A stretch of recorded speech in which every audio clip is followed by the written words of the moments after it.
चतुर्थ स्कंद षष्ठो अध्याय। ब्रह्मा आदि का कैलाशवासी महादेव। श्री मैत्रेय जी कहते हैं, हे विदुर जी, इस प्रकार जब रुद्र के सेवकों ने समस्त देवताओं को हरा दिया और उनके संपूर्ण अंग प्रत्यंग भूत प्रेतों के त्रिशूल, पट्टिस, खड्ग, गदा, परिघ और मुद्गर आदि आयुधों से छिन्न भिन्न हो गई, तब वे ऋत्विज और सदस्यों के सहित बहुत ही डरकर ब्रह्मा जी के पास पहुंचे और प्रणाम ने सारा वृत्तांत कह सुनाया। भगवान ब्रह्मा और अंतर्यामी नारायण पहले से ही इस भावी उत्पात को जानते थे, इसी से वे दक्ष के यज्ञ में नहीं गए थे। अब देवताओं के मुख से वहां की सारी बात सुनकर उन्होंने कहा, अरे देवताओं, परम समर्थ तेजस्वी पुरुष से कोई दोष भी बन जाए तो भी उसके बदले में अपराध करने वाले मनुष्यों का भला नहीं हो सकता। फिर तुम लोगों ने तो यज्ञ में भगवान शंकर का प्राप्य भाग न देकर उनका बड़ा भारी अपराध किया है, परंतु शंकर जी बहुत शीघ्र प्रसन्न होने वाले हैं, इसलिए तुम लोग शुद्ध हृदय से उनके पैर पकड़कर उन्हें प्रसन्न करो, उनसे क्षमा मांगो।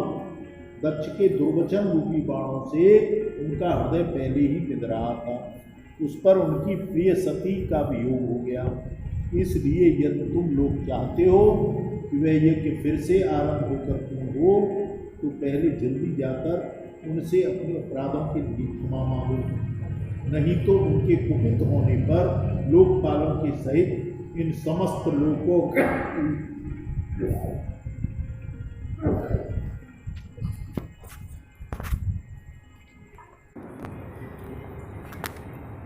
भगवान रुद्र परम स्वतंत्र हैं। उनके तत्व और शक्ति सामर्थ्य को न तो कोई ऋषि मुनि, देवता और यज्ञ स्वरूप देवराज इंद्र ही जानते और न स्वयं मैं ही जानता, फिर दूसरों की तो बात ही क्या है। ऐसी अवस्था में उन्हें शांत करने का उपाय कौन कर सकता है। देवताओं के इस प्रकार कहकर ब्रह्मा जी उनको, प्रजापतियों को और पितरों को साथ लेकर अपने लोक से पर्वत श्रेष्ठ कैलाश को गए, जो भगवान शंकर का प्रिय धाम है। उस कैलाश पर औषधि, तप, मंत्र और योग आदि उपायों से सिद्धि को प्राप्त हुई और जन्म से ही सिद्ध देवता नित्य निवास करते हैं। किन्नर, गंधर्व और अप्सरा आदि सदा वहाँ बने रहते हैं। उसके मणिमय शिखर हैं, जो नाना प्रकार की धातुओं से रंग बिरंगे प्रतीत होते हैं। उस पर अनेक प्रकार के वृक्ष, लता और गुल्म आदि छाए रहते हैं, जिनमें झुंड के झुंड जंगली पशु विचरण करते हैं।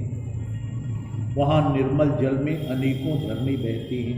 बहुत सी गहरी गंदरा और ऊंचे शिखरों के कारण वह पर्वत अपने प्रियतमों के साथ विहार करती हुई सिद्ध पत्नियों का क्रीड़ा स्थल बना हुआ है। वह सब ओर मोरों के शोर, मदांध भ्रमरों के गुंजार, कोयलों की कूकू तथा अन्य पक्षियों के कलरव से गूंज रहा है। उसके कल्पवृक्ष अपनी ऊंची ऊंची डालियों को हिला हिलाकर मानो पक्षियों को बुलाते रहते हैं। हाथियों के चलने फिरने के कारण वह कैलाश स्वयं चलता हुआ सा और झरनों की कलकल ध्वनि से बातचीत करता हुआ जान पड़ता है। मंदार, पारिजात, सरल, तमाल, साल, ताड़, कचनार, असन और अर्जुन के वृक्षों से वह पर्वत बड़ा ही सुहावना जान पड़ता है। आम, कदम्ब, नीम, नाग, पुन्नाग, चंपा, गुलाब, अशोक, मौलसिरी, कुंद, कोबरक, सुनहरे सतपत्र, कमल, इलायची और मालती की मनोहर लताएं, कुब्जक, मोगरा और माधवी की बेलें भी उसकी शोभा बढ़ाती हैं। कटहल, कूलर, पीपर, पाकर, बड़, गूगल, भोजपत्र, औसत जात के पेड़, सुपारी, राजपूत, जामुन, खजूर, आंवला, आम, प्याज, महुआ और लसोड़ा आदि प्रकार की वृक्षों तथा फूले और ठोस बांस के झुरमुटों से वह पर्वत बड़ा ही मनोहर मालूम पड़ता है। उसके सरोवरों में कुमुद, उत्पल, कल्लार, सतपत्र और अनेक जाति के कमल खिले रहते हैं। उनकी शोभा से मुक्त होकर कलरव करते हुए झुंड के झुंड पक्षियों से वह बड़ा ही भला जान पड़ता है।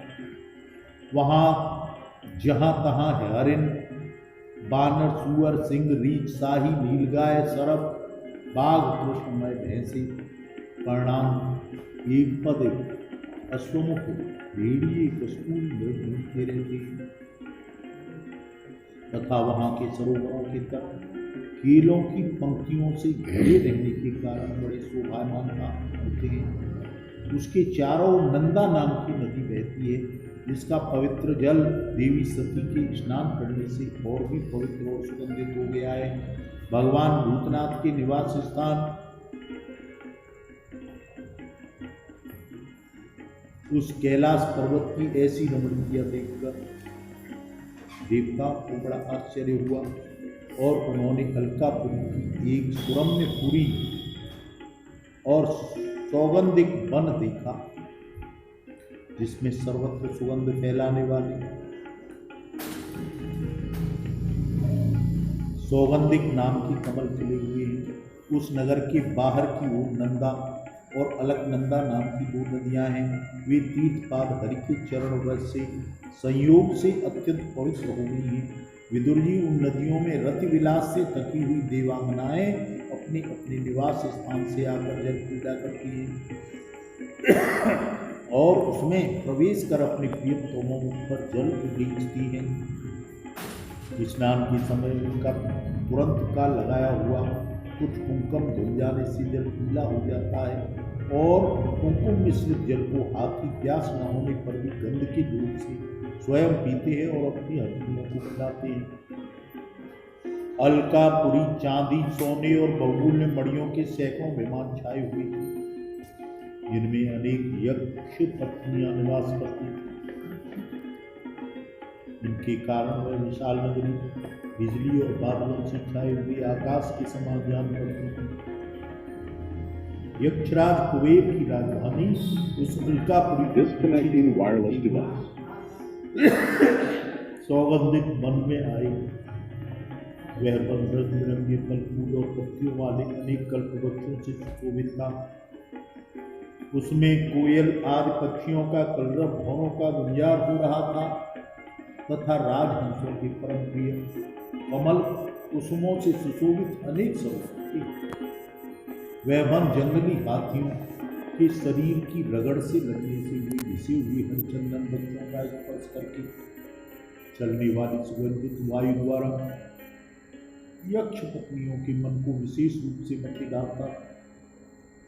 बावलियों की सीढ़ियां विदुर मणि की बनी हुई थी, उनमें बहुत से कमल खिले रहते थे। वहाँ अनेक प्रकार के किम पुरुष पहले जी बहलाने के लिए आए हुए थे। इस प्रकार उस वन की शोभा में हाथी हुए देवमन कुछ और आगे बढ़े तब उन्हें बासी के एक वृक्ष दिखाई दिया। वह वृक्ष 100 योजन ऊंचा तथा उसकी शाखाएं 75 योजन फैली हुई थी। उसकी चारों ओर सर्वथा अविचल छाया बनी रहती है, इसलिए धाम का कष्ट नहीं होता तथा उसमें कोई घोंसला भी नहीं था। उस महायोगमय मुमुक्षुओं के आश्रय वृक्ष के नीचे देवताओं ने भगवान शंकर को विराजमान देखा। वे साक्षात क्रोधहीन काल के समान जान पड़ते थे। भगवान भूतनाथ का श्रीअंग बड़ा ही शांत था। सनंदन आदि शांत सिद्धगण और सखा यक्ष राक्षसी के स्वामी कुबेर उनकी सेवा कर रहे थे। जगतपति महादेव सारे संसार के सुहृदय हैं, इसलिए वह सबका कल्याण करने वाले लोकहित के लिए ही उपासना, चित्त की एकाग्रता और समाधि आदि के साधनों का आचरण करते रहते हैं। संध्या कालीन मेघ की सी कांति वाले शरीर पर भी तपस्वियों के अभीष्ट चिन्ह भस्म, दंड, जटा, मृगचर्म और मस्तक पर चंद्रकला धारण की हुई वे कुशा के आसन पर बैठे थे। अनेकों साधु श्रोताओं के बीच में नारद जी के पूछने पर सनातन ब्रह्म का उपदेश कर रहे थे। उनका बायां चरण दाहिनी जंघा पर रखा था और बायां हाथ दाहिने घुटने पर रखे, कलाई में रुद्राक्ष की माला डाली, तर्क मुद्रा से विराजमान थे। वे योग पट्ट का सहारा लिए एकाग्र चित्त से ब्रह्मानंद का अनुभव कर रहे थे। लोकपालों के सहित समस्त मुनियों के मननशीलों में सर्वश्रेष्ठ भगवान शंकर को हाथ जोड़कर प्रणाम किया। यद्यपि